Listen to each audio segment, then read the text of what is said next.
அனைவருக்கும் என் அன்பு வணக்கம். மருத்துவக் கல்லூரியில் இவ்வாண்டே இதர பிற்படுத்தப்பட்டோருக்கோ பட்டியலினத்து மக்களுக்கோ 50 விழுக்காடு இடஒதுக்கீடு தருவதற்கான வாய்ப்பு இல்லை என்று நீதிமன்றம் சொல்லிவிட்டது. இந்த ஆண்டே கொடுப்பதற்கு கால அவகாசம் போதாது என்று சொல்லுகிற மத்திய அரசும் அதனை தட்டி கேட்க துணிவில்லாத தமிழக அரசும் தான் இந்த அவல நிலைக்கு காரணம்.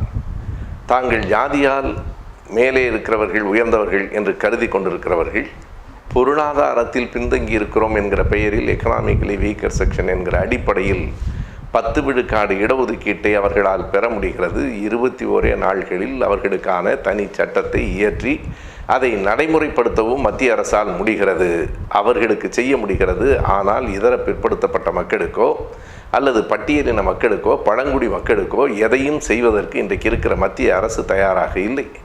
எதையும் செய்வதற்கு தயாராக இல்லை என்பதை விட இந்த பிற்படுத்தப்பட்ட பட்டியலின மக்களை அழுத்தி கீழே தள்ளிவிட வேண்டும் என்பதில் தான் கவனமாக இருக்கிறது. அது மட்டுமல்லாமல் இதுதான் இன்றைக்கு நாட்டினுடைய முக்கியமான பிரச்சனை. அதை பற்றி பேசாமல் எப்படியெல்லாம் திசை திருப்பலாம் என்பதில் மிகுந்த கவனத்தோடு இன்றைக்கு இருக்கிற பாரதிய ஜனதா கட்சி செயல்பட்டு கொண்டிருக்கிறது. எங்கே பார்த்தாலும் திருமாவளவன் மன்னிப்பு கேட்க வேண்டும். எதற்காக? அங்கே இருக்கிற மனுநீதியில் இருக்கிற வரிகளை எடுத்து சொன்னதற்காக மன்னிப்பு கேட்க வேண்டும் என்றால் மனுநீதியை எழுதியவர்களும் மனுநீதியை போற்றுகிறவர்களும் மன்னிப்பு கேட்க வேண்டாமா? அதற்கு திடீரென்று இப்போது வந்து சேர்ந்திருக்கிற ஒரு நடிகையை உட்கார வைத்துக்கொண்டு என்ன கேலி கூத்தெல்லாம் நடக்கிறது பாருங்கள். அவர் சிதம்பரத்துக்கு மறியல் செய்ய போனாராம். அவரை தமிழக அரசு கைது செய்து விட்டதாம். கைது செய்து எங்கே வைத்திருக்கிறார்கள்? நாமெல்லாம் ஆர்ப்பாட்டம் செய்தால் நம்மை எங்காவது ஒரு சமூக நீதி கூடத்தில் அல்லது காற்றும் வெளிச்சமும் இல்லாத ஒரு இடத்துல கொண்டு போய் வைப்பார்கள். அந்த அம்மாவை எங்கே வைத்திருக்கிறார்கள்? ஒரு ரிசார்ட் என்று சொல்லுகிற ஒரு வசதியான ஒரு விடுதியிலே கொண்டு போய் வைத்திருக்கிறார்கள். அவர்கள் உணவகத்தில் உட்கார்ந்து மிக ஆடம்பரமாக எப்படி உணவு உண்ணுகிறார்கள் என்பதெல்லாம் படமாக வெளிவந்திருக்கிறது. கைதாகி உள்ளே இருக்கிறார்களாம். ஒரு பெரிய ரிசார்ட்டில் உட்கார்ந்திருக்கிறார்கள். அதை விட மோசமான செய்தி என்ன என்றால், அப்போது அவர் ஒரு பேட்டி கொடுக்கிறார். அந்த பேட்டி எவ்வளவு ஒரு கேலியான விஷயமாக இருக்கிறது என்பதை வெளிவந்திருக்கிற அந்த காட்சிகளே நமக்கு காட்டுகின்றன. ஒரு 45 நொடிகளில் ஒரு பட காட்சி எங்கு பார்த்தாலும் பரவி கொண்டிருக்கிறது. அதில் என்ன நடக்கிறது என்றால், அவர் பேசத் தொடங்குகிறார். அப்போது திடீரென்று ஒருவர் ரிப்பீட் என்கிறார். எதுக்குமா ரிப்பீட்டு? இந்த ப்ரெஸ் மீட்லாம் ரிப்பீட் சொல்லக்கூடாது என்று இந்த அம்மா சொல்லிவிட்டு, இல்லை அண்ணன் திருமாவளவன் என்று சொல்லுங்கள். எவ்வளவு தூரம் ஆட்டி வைக்கிறார்கள். நீங்கள் அரசியல் நேர்காணலா அல்லது திரைப்பட படப்பிடிப்பா? எத்தனை பெரிய ஒரு கூத்து பாருங்கள். ஒரு அரசியலில் பேட்டி கொடுக்கிற போது ரிப்பீட், கட் என்றெல்லாம் சொல்லி ஒரு திரைப்படத்திற்கு எடுப்பது போல எடுத்து கொண்டிருக்கிறார்கள். இத்தனை அவமானங்களும் அப்படியே வெளிவந்து கொண்டிருக்கின்றன. இது ஒரு பக்கம். எதற்காக திரும்ப திரும்ப இதனை பேசி கொண்டிருக்கிறார்கள்? ஏதோ மனுநீதி மிக உயர்ந்த நூல் போலவும் அதில் இருப்பதெல்லாம் தர்மசாஸ்திரம் போலவும் அங்கே இருந்து ஒரு பெரிய நாமம் போட்டவரை உட்கார வைத்து கொண்டு அவர்தான் அப்படியே ஆழங்கால் பட்ட ஞானமுடையவர் என்று சொல்லி அவரிடத்திலே ஒரு தொலைக்காட்சி பேட்டி எடுத்து வெளியிடுகிறது. எங்களுக்கு இந்த ஆழங்கால் பட்டவர்களை எல்லாம் விட அம்பேத்கரை தான் எங்களுக்கு தெரியும். அவரை விட ஆழங்கால் பட்டவர்கள், அவரை விட அதிகமாக படித்தவர்கள் யாரும் இல்லை. நான் சென்ற வாரம் இதே பகுதியிலேயே சொன்னேன். 1927 டிசம்பர் 15ஆம் தேதி அவர் ஒரு மிகப்பெரிய நெருப்பு குழியிலே ஏற்படுத்தி அதில் இந்த மனு நீதியை போட்டு எரித்தார். அது மனு நீதி இல்லை, மனு அநீதி என்றார். அதற்கு ஏன் எரித்தோம் என்பதற்கு அம்பேத்கர் சொல்லியிருக்கிற ஒரு விளக்கத்தை இவர்கள் படித்து பார்த்தால் போதுமானது. நாம் சொல்ல வேண்டாம், திருமாவளவன் சொல்ல வேண்டாம், இவர்கள் நேரடியாக படித்து பார்த்தால் போதுமானது. 1927 டிசம்பர் 25ஆம் தேதி அவர் எரித்தார். 1928ஆம் தேதி பிப்ரவரி 3ஆம் தேதியிட்ட பகிஷ்கரித் பாரத் என்று அவர் நடத்திய ஏட்டில் ஏன் நான் மனு அநீதியை எரித்தேன் என்று ஒரு பெரிய கட்டுரை எழுதியிருக்கிறார். எங்கேயும் போய் தேட வேண்டாம். அம்பேத்கரின் எழுத்துகளும் பேச்சுகளும் என்று இணையதளத்திலேயே இருக்கிறது, தேடி பார்க்கலாம். நான் தேதியையும் சொல்லுகிறேன், உங்களுக்கு சிரமமே இல்லாமல். 1928 பிப்ரவரி 3 பகிஷ்கரித் பாரத் அம்பேத்கர் எழுதியிருக்கிறார்.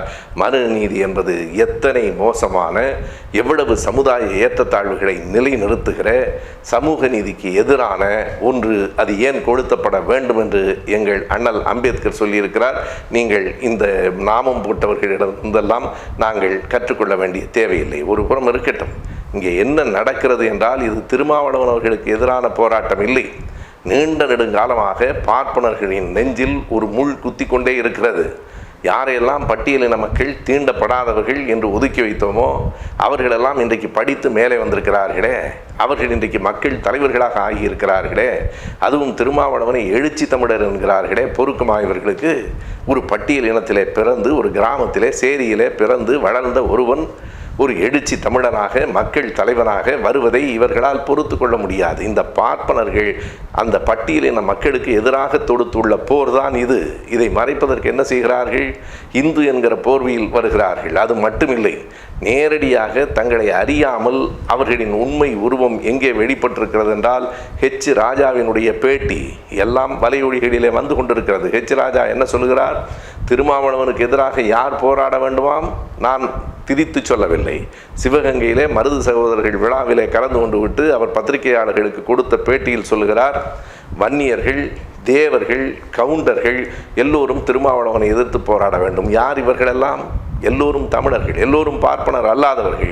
சாதி சண்டையை நீ மூட்டுகிறாய். இடைச்சாதி மக்களுக்கும் பட்டியலினத்து மக்களுக்கும் இடையில் ஒரு சண்டை வந்தால் பார்ப்பனர்கள் உட்கார்ந்து வேடிக்கை பார்க்கலாம் என்று மறுபடியும் பழைய காலம் திரும்ப வராதா என்று பார்க்கிறீர்கள். நான் கேட்கிறேன், தேவர்கள், வன்னியர்கள், கவுண்டர்கள் போராட வேண்டும் என்று சொல்லுகிற ஹெச் ராஜா திருமாவளவனை எதிர்த்து பார்ப்பனர்கள் போராட வேண்டும் என்று சொல்ல வேண்டியது தானே? நீ காயம்படாமல் ரத்தம் வராமல் ஒரு இடத்தில் ஓரமாக உட்கார்ந்து கொள்வாய்.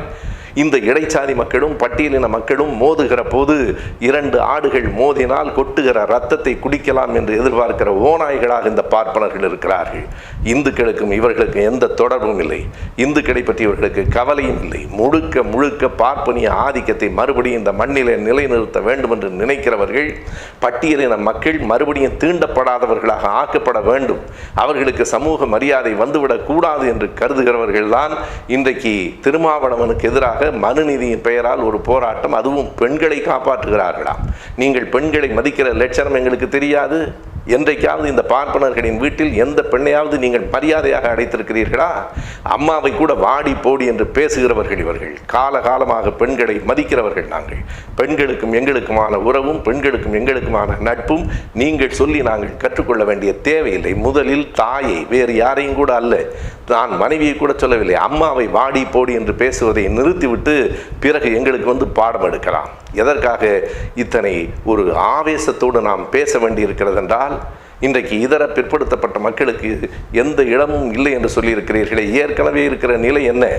அகில இந்திய பிற்படுத்தப்பட்டோரினுடைய நல கூட்டமைப்பினுடைய தலைவராக இருக்கிற தோழர் கருணாநிதி அவர்கள் ஒரு பட்டியலை வெளியிட்டிருக்கிறார். அந்த பட்டியல் அவர் தயாரித்து வெளியிட்ட பட்டியல் இல்லை, மத்திய அரசு வெளியிட்டிருக்கிற பட்டியல் 31/3/2019 படி, அதாவது அந்த நிதி ஆண்டு முடிகிற அந்த தருணத்தில் என்னவாக இருக்கிறது ஓபிசி, அதாவது இதர பிற்படுத்தப்பட்டவர்கள் மத்திய அமைச்சரவையிலே எவ்வளவு இடத்தில் இருக்கிறார்கள் என்கிற பட்டியலை அவர் வெளியிட்டிருக்கிறார்.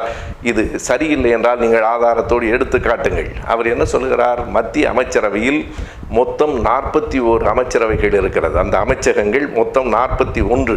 அந்த 41 அமைச்சகங்களில் குரூப் ஏ, அதுதான் செயலாளர் மட்டத்திலே தீர்மானிக்கிற உயர் இடத்திலே இருக்கிற பதவி. அந்த 41 துறைகளில் 27 துறைகள் அந்த குரூப் ஏ என்று சொல்லுகிற மேலிடத்தில் இருக்கிறவர்களில் ஒரே ஒரு விழுக்காடு கூட இதர பிற்படுத்தப்பட்டோர் இல்லை. அது வெறும் 0%. அண்ணல் அம்பேத்கர் போராடி பெற்றுக் கொடுத்ததால் பட்டியலின மக்கள் அங்கே இருக்கலாம். ஆனால் இதர பிற்படுத்தப்பட்டோர் 27 துறைகளில் 0%. மீதம் இருக்கிற 14 துறைகளில் எவ்வளவு இருக்கிறார்கள்? அந்த 14 துறைகளிலும் கூட 16.78 விழுக்காடு தான் இருக்கிறார்கள். இது குரூப் ஏ நிலை. குரூப் பி, அதற்கு அடுத்த நிலையில் இருக்கிற அதிகாரிகளில் வெறும் 17.6% தான் இருக்கிறார்கள். இதுதான் எத்தனை ஆண்டுகளுக்கு பிறகு? 73 ஆண்டு கால சுதந்திரத்திற்கு பிறகு 27 ஆண்டுகளுக்கு முன்னால் 27 விழுக்காடு இடஒதுக்கீடு கொடுக்கப்பட வேண்டும் என்று மண்டல் அறிவுரை ஏற்றுக்கொள்ளப்பட்டதற்கு பிறகு இதுதான் இந்த நாட்டினுடைய நிலையாக இருக்கிறது. எனவே நாம் எதை பற்றி பேச வேண்டும்? இதர பிற்படுத்தப்பட்டோர், பட்டியலின மக்கள், பழங்குடி மக்களுக்கான உரிமைகளை இனியும் நாம் தொடர்ந்து இழக்க முடியாது. அதற்கான போராட்டங்களை பேச வேண்டும். குஷ்புவை பற்றியும் மனுவை பற்றியும் எங்களால் இனி பேசி கொண்டிருக்க முடியாது. நீங்கள் திசை திருப்புவதற்கெல்லாம் நாங்கள் ஆளாக முடியாது. இன்னொரு விதத்தில் பார்த்தால், திடீரென்று திண்டுக்கல்லுக்கு அருகில் ஐயா பெரியாரின் சிலையின் மீது மறுபடியும் காவி சாயம் பூசுகிறார்கள். இது என்ன சிறுபிள்ளை விளையாட்டு? எப்போது பார்த்தாலும் சிலையின் மீது காவி சாயம் ஊற்றுவது. அந்த சிலையை அவமதிக்கிறோம் என்று உங்கள் கொடியின் வண்ணத்தையே நீங்கள் ஊற்றுகிறீர்கள் என்று சொன்னால் உங்கள் கொடியை நீங்கள் மதிப்பது இப்படித்தானா? ஒன்று செருப்பு மாலை போடுகிறீர்கள் அல்லது காவி சாயம் பூசுகிறீர்கள். எங்களுக்கு இரண்டும் ஒன்றுதான். நீ என்ன வேண்டுமானாலும் செய்துவிட்டு போ. எங்கள் பெரியார் சிலைகளில் வாழவில்லை, சிந்தனைகளில் வாழ்கிறார் என்பது உனக்கு புரியவில்லை. ஆனால் உன்னை புரிய வைப்பதற்கு எங்களுக்கு நேரமும் இல்லை, அது எங்கள் வேலையும் இல்லை. நாங்கள் செய்ய வேண்டியதெல்லாம் ஒடுக்கப்பட்ட மக்கள், இதர பிற்படுத்தப்பட்டோர், பட்டியலின மக்கள், பழங்குடி மக்கள் ஒருங்கிணைந்து நின்று போராட வேண்டும். அதற்கான காலகட்டம் வந்துவிட்டது. தொடர்ந்து எல்லோரும் வேடிக்கை பார்த்து கொண்டிருக்க மாட்டார்கள் என்று திமுக கழகத்தினுடைய தலைவர் தளபதி அவர்கள் விடுத்திருக்கிற அறிக்கை வெறும் மிரட்டல் இல்லை, எதிர்காலத்திற்கான எச்சரிக்கை. தொடர்ந்து எங்களின் மீது நீங்கள் ஏறி அமர்ந்து எங்களின் மீது ஆதிக்கம் செலுத்த நினைத்தால் ஒரு நாடும் அது நடக்காது. பாருங்கள், கடைசியாக ஒரு செய்தியை சொல்லி நான் நிறைவு செய்கிறேன். மத்திய அரசினுடைய மக்கள் நல்வாழ்வுத்துறை அமைச்சகத்தில் 15,000 இடங்களுக்கு வேலை வாய்ப்பு வந்திருக்கிறது. அதற்கு இந்தி தேர்வில் கட்டாயம் வெற்றி பெற்றிருக்க வேண்டும் என்று சொன்னால் இது இந்திய அரசமைப்பு சட்டத்திற்கு எதிரானது, ஜனநாயகத்திற்கு எதிரானது, மனித உரிமைக்கு எதிரானது.